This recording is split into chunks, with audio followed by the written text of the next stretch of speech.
and the voice kept whispering my name. I am unerased, unErased. No longer hiding behind yesterday. UnErased. You can break my heart, but not my soul. UnErased. You can shake my world, but not take control. I found a woman I was always meant to be.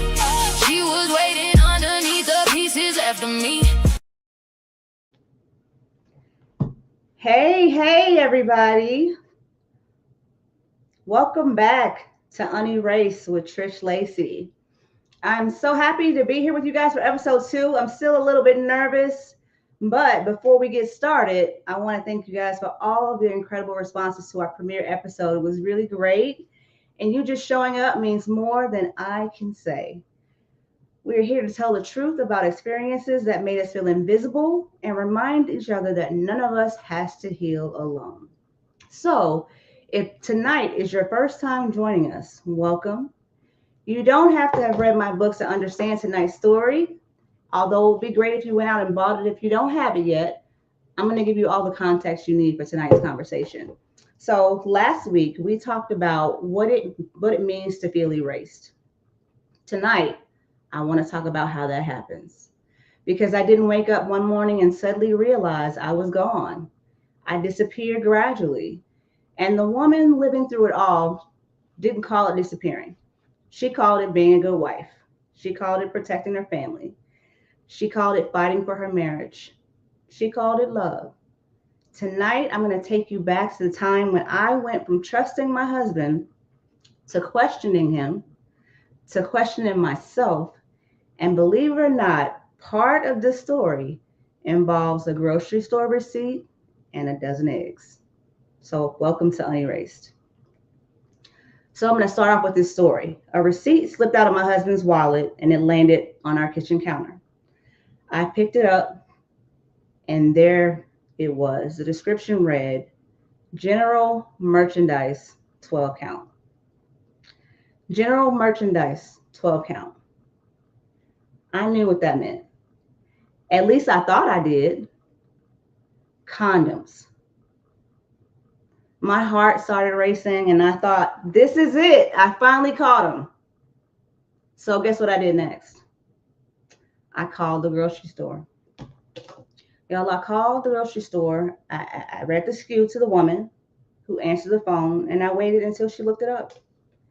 And she came back on the line and said, ma'am, those were eggs. A dozen eggs. Not condoms. Eggs. I remember standing there in my kitchen feeling embarrassed, ashamed, and completely confused because the real question was no longer, what did he buy? The real question was, what had happened inside my marriage that made condoms more believable than eggs? To understand how I became the woman calling the grocery store to investigate a dozen eggs, I need to take you back to the birth of my daughter. This is the part of the story that I told in chapter 6 of Erased in My Home. I had never been one of those women who spent her entire life dreaming about becoming a mom. It wasn't because I didn't want children. I just wasn't sure I'd be good at it. I didn't feel like I had a mother's intuition. I thought mothers were always patient, always gentle. They knew it somehow exactly what to do. Meanwhile, here I am. I was thinking, girl, you don't even know how to braid hair, let alone you don't even know what you're having for dinner. How are you supposed to keep a whole human being alive? But the moment they placed my daughter in my arms, something changed. I became a mama bear.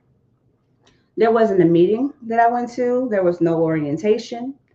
No one had to send me a job description. I knew that this little girl was mine to love and protect. And because becoming a mother had changed me so deeply, I believed becoming a father would change my husband too. I thought our daughter would make him more responsible and present. I believed that our baby would awaken something in him that my love had not been able to reach. Looking back, I realized I was building our future around the man I hoped he would become instead of paying attention to the man he had consistently shown himself to be. I wasn't only in love with him, I was in love with his potential. we tell ourselves once we get married, they'll change, right? Once we have the baby, they'll change. Once we move, once life becomes less stressful, once they understand how much we love them, then everything will be different.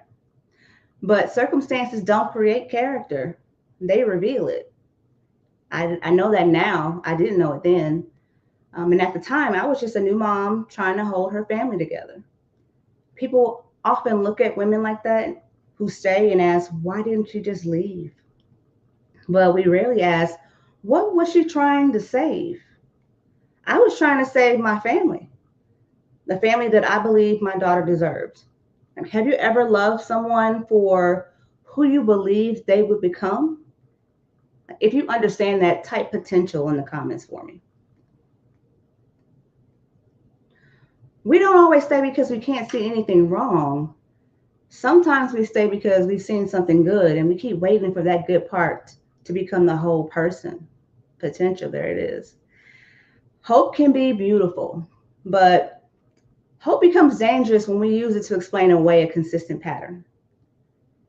6 months after our daughter was born, my husband announced we were moving from Chicago to North Carolina. We spent 9 months building our Chicago home. I had chosen the nursery colors.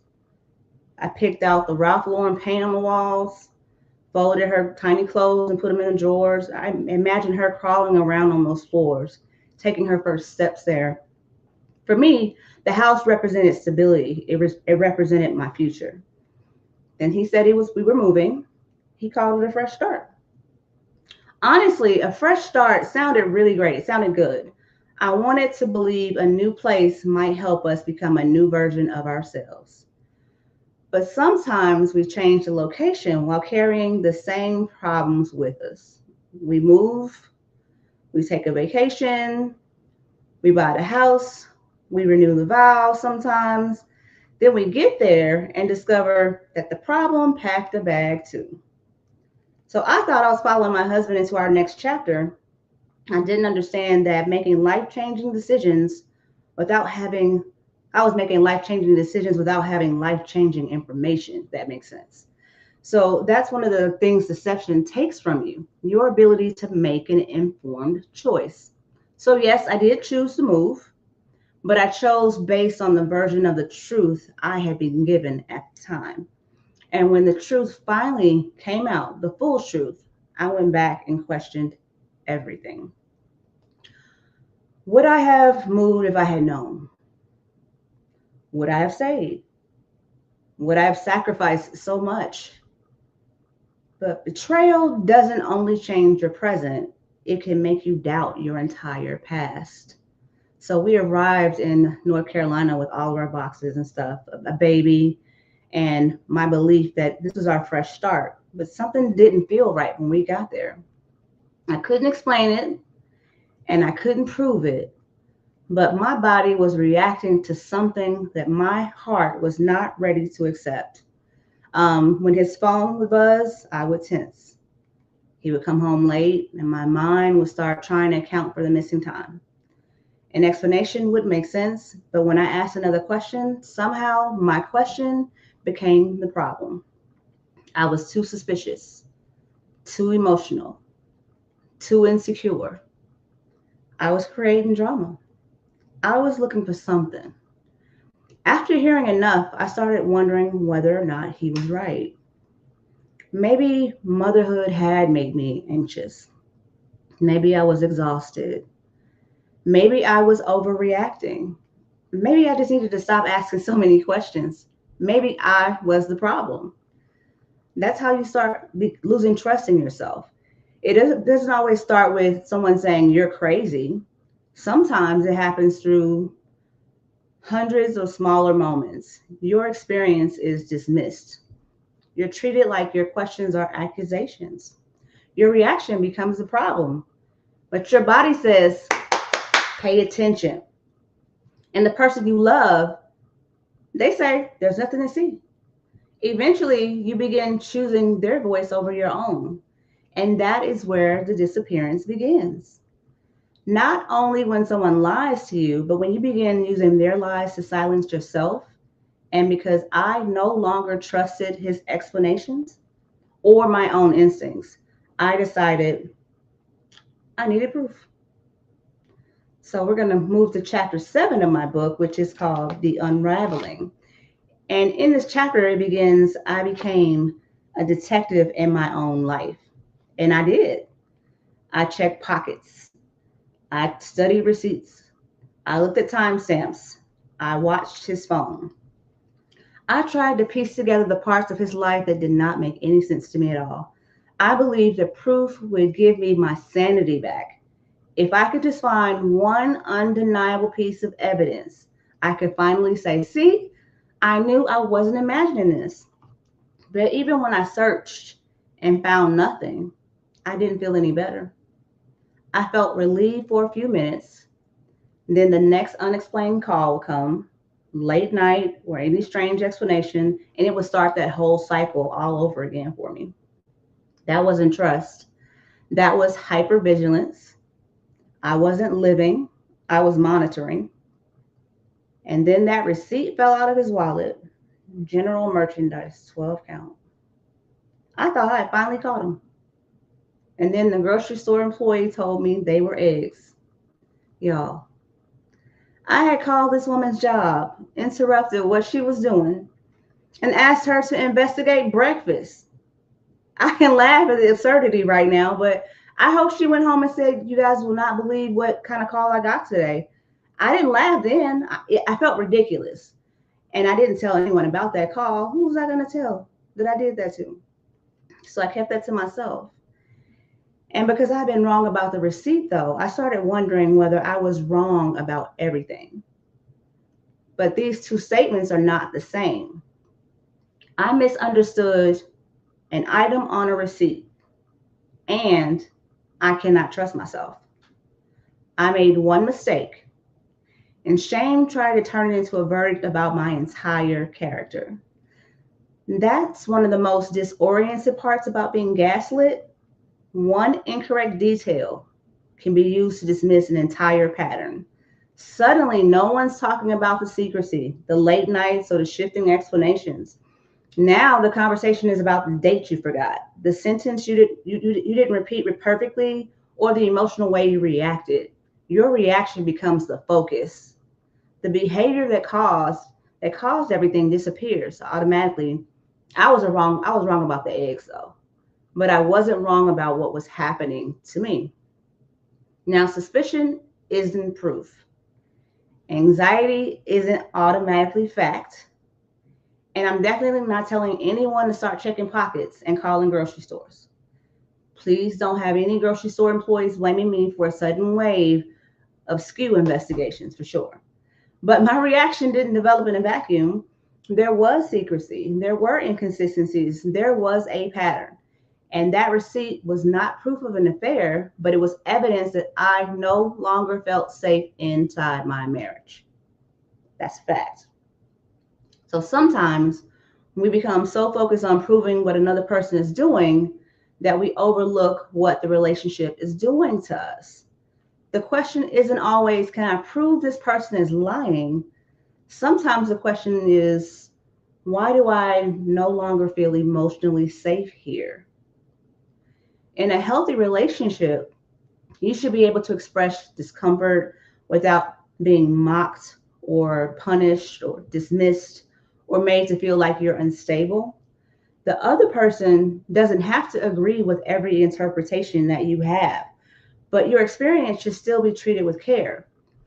For example, there's a difference between I understand why that frightened you, let's talk about it, and you're crazy, you always do this.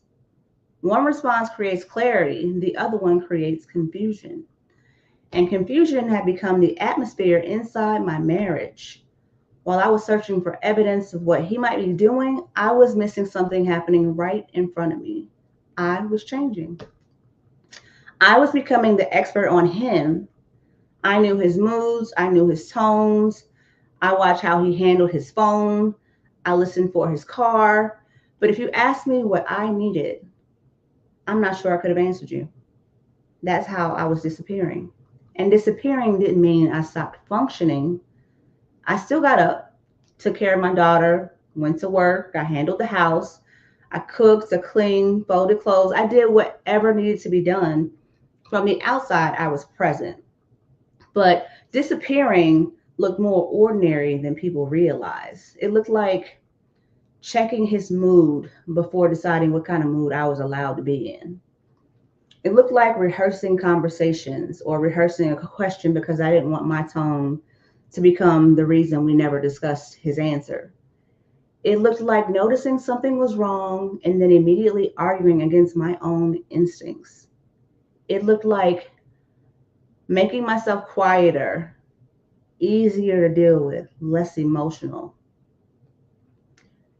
It looked like I was being physically present with my daughter while part of my mind was somewhere else trying to solve another inconsistency.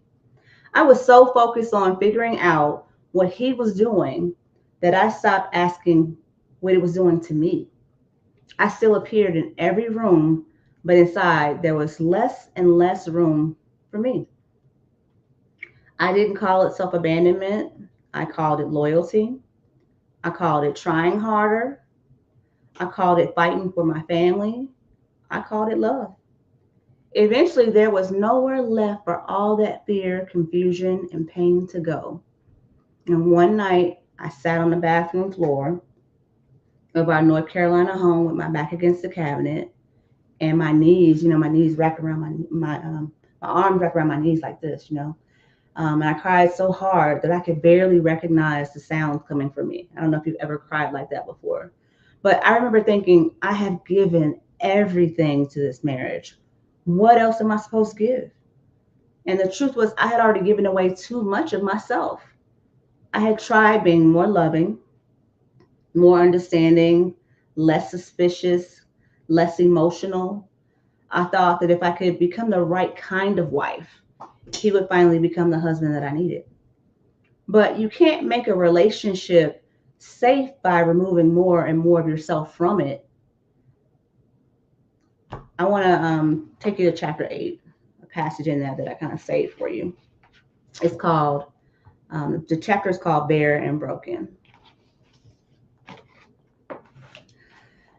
There was a night I sat on the cold tile floor of our North Carolina bathroom, my back pressed against the cabinet, my arms wrapped tight around my knees. The porcelain was unforgiving, the air sharp with the scent of bleach and leftover steam from a shower gone long cold. And I sobbed. Not the kind of crying that trickles down your cheeks in silence, but the kind that rips through your body in waves, stealing your breath until you think you might collapse from the weight of it. When I wrote that chapter, I called the woman on that floor broken. Today I see her differently. She was exhausted, traumatized. She was disconnected from herself, but she wasn't broken. If I could sit beside her today, I wouldn't ask her, "Why haven't you left?" She was already judging herself enough. I would tell her, "You're not crying because you're weak. You're crying because you've been carrying a reality no one will confirm. And you don't need another piece of evidence to prove that you're in pain." That night didn't magically change everything.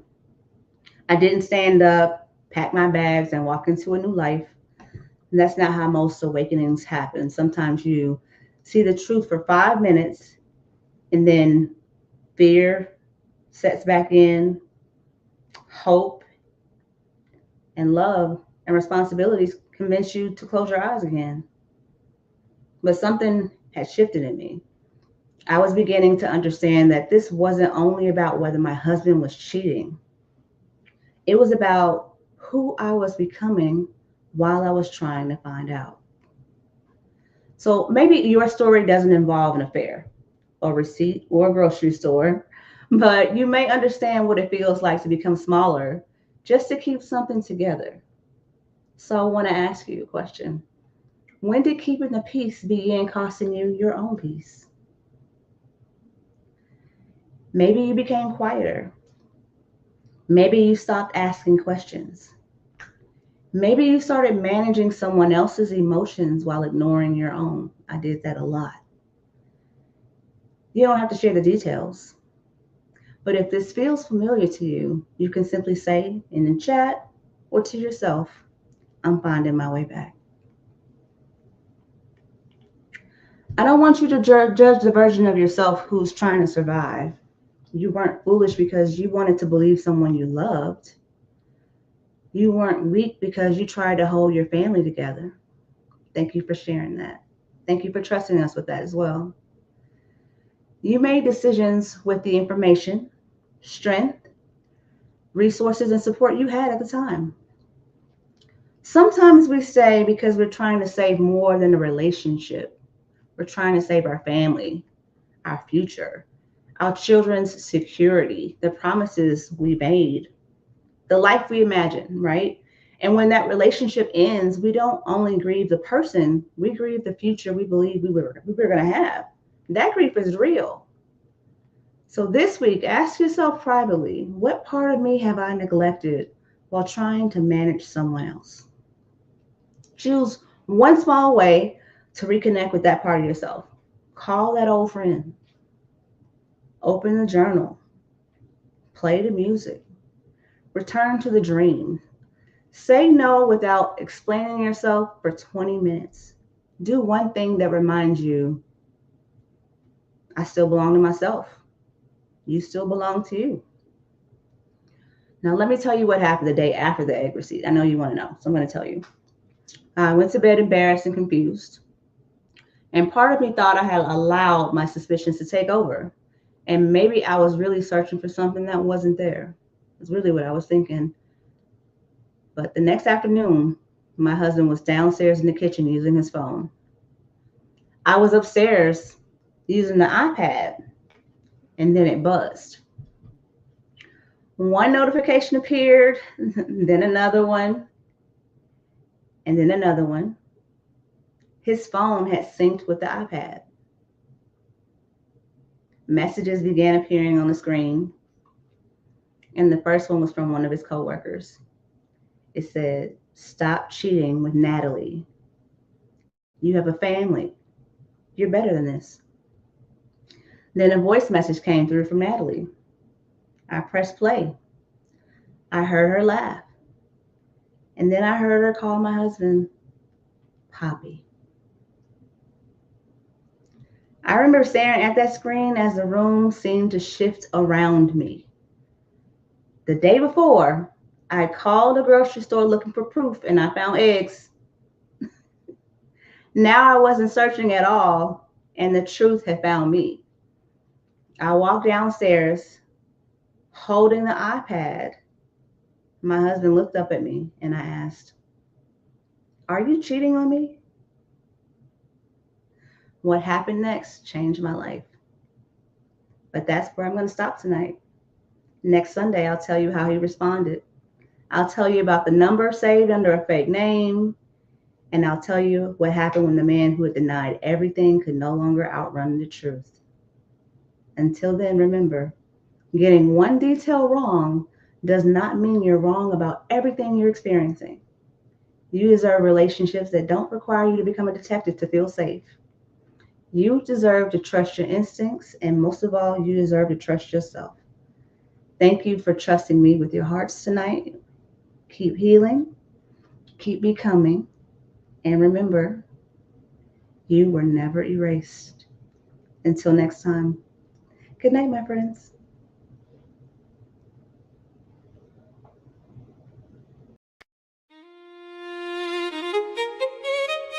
Yeah,